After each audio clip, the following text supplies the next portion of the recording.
Why do you want to work out? What is your goal?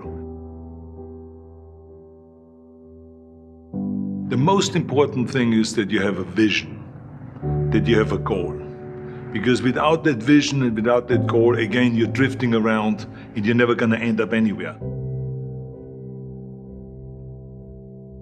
People don't become successful just by accident. Maybe the guy that found gold in California and started the gold rush, but don't count on that. That's the one in a lifetime kind of a situation. So you got to really have a specific goal, and to me, to have that vision that I want to be Mr. Universe, that I want to be the greatest bodybuilder of all time.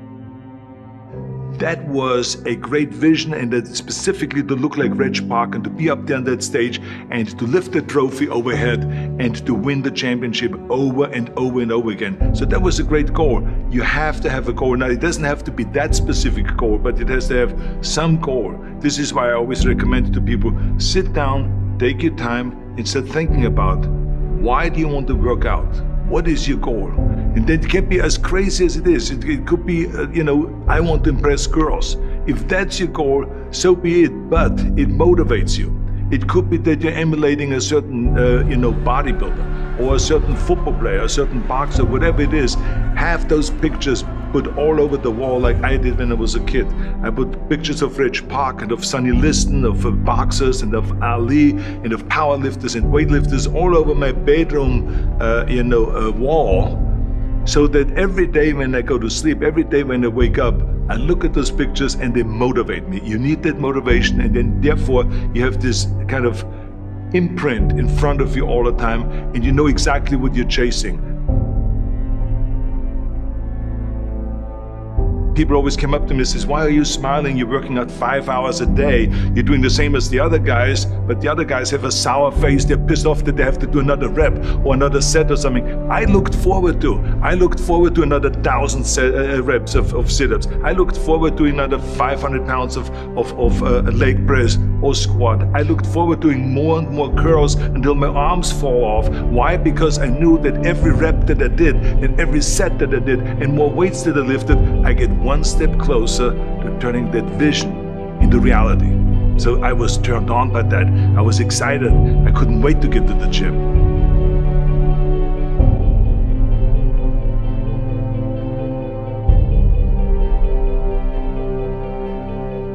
I remember that when I weighed 245 pounds, and Bob Rafelson, the director of Stay Hungry, said to me that I'm interested in having you come in for a reading and work on your acting and all this, because I'm interested in having you in a movie to star with Jeff Bridges and with Sally Fields.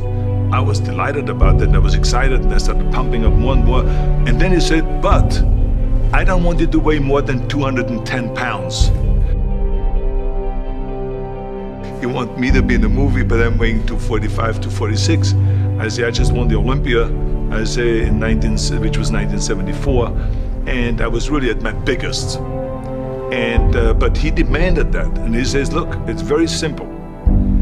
On the day we start shooting, he says, I'm gonna put you on a scale, and if you don't make the 210, you're out, because I have someone else in mind. And I worked on it. I started visualizing myself very clearly as a lean athlete, because that's the only way I could lose that weight and all of a sudden get interested in running more, because up until that point I ran like 3 miles after training or before training or whatever, but now all of a sudden it was 5 miles, 6 miles, 7 miles, 8 miles, and they even ran mini marathons in order to lose the weight, and I did everything with high reps, and I was watching my diet, what I eat and all those kind of things.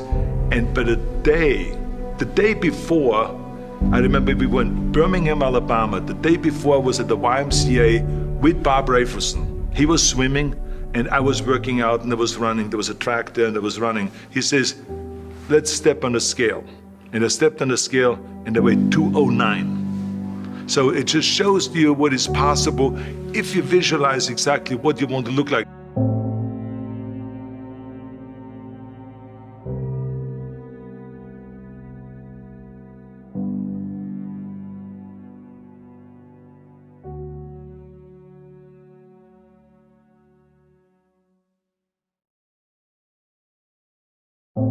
And there was no room for any kind of like, well, I can't get my act together or anything like this, because there's only a certain amount of time. But the key thing again is have the clear vision.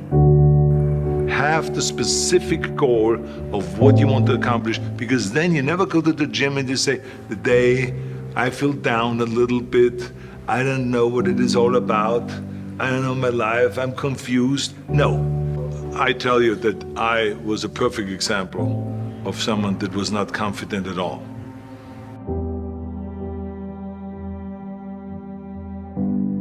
I mean, when I was a kid, I was just like any other kid. I had my hang-ups and problems and all this. But when I joined the weightlifting club and I won my first little trophy because I did the best clean and jerk, and then we went to another meet and I won another little trophy, I started feeling like somebody.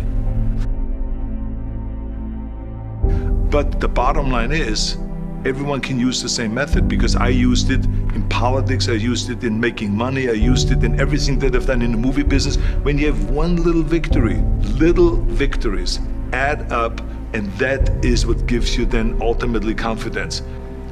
Well, for me, the most important thing always is to have a deadline. So when I, for instance, had a competition, and let's say the competition was in the middle of September, and it was now beginning of summer, so there was no more time to screw around. So there was the time now to get going on a diet, to get going with the training, to not slack off at all, because there was a deadline there. The day of the competition, I had to be in the best shape possible.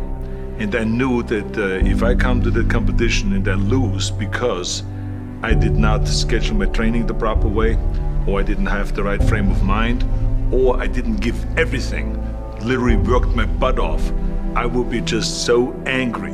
So I never wanted to be in that situation. So this is why it was very important to pick that time and to say, this is when I have to be in top shape, and then I work towards that. But it's not just with the competition. I mean, it's the same in the movie business. I mean, to me, it was always a big advantage when I said, okay, my movie starts on April 1, and I have now 3 months, so I have to get really in great shape. So you pick those times. It could also be that you have no movie and you have no Mr. Olympia or no Mr. America, no Mr. Universe coming up or any of those things. But you say to yourself, the summer starts in June. I'm gonna go to the beach in June, and at that time, I want to be in great shape. So that creates an urgency that makes you really start training hard and taking it seriously. Because if you don't have a specific plan, then you wander around. I mean, you can have, as I've told you many times, the best ship or the best plane in the world, but if you don't have a specific goal where you want to go and when you want to get there, you just drift around and you never get anywhere. So this is why it is so important to create that urgency and have a specific time when you want to be in shape. Well, I mean, look, everyone has a problem with time, but the day is 24 hours and we sleep 6. Now, I know there's some out there that say, whoa, I need 8. Well, I say just sleep a little faster, because the bottom line is we have 6 hours of sleep, 24 hours are available, so you have 18 hours now available to your work, your family, your hobbies, and also to learn something new or to do something new, which could easily be that you want to learn a new language, or that you want to read as a New Year's resolution, I have to read a book every week, or you say, I'm gonna go and reshape my body. So you're gonna go and take this hour out of your schedule and say, I'm gonna train an hour every day. So this is, for most people, a huge challenge, but it is totally doable, I can tell them, because the kind of things that I did when I came to this country, I mean, I went to school, I was working in construction, I was working out my 5 hours a day, I was taking acting classes from 8 o'clock at night to 12 midnight, I was doing all of those things. I wanted to make sure that out of the 24 hours of the day, that I don't waste one single hour.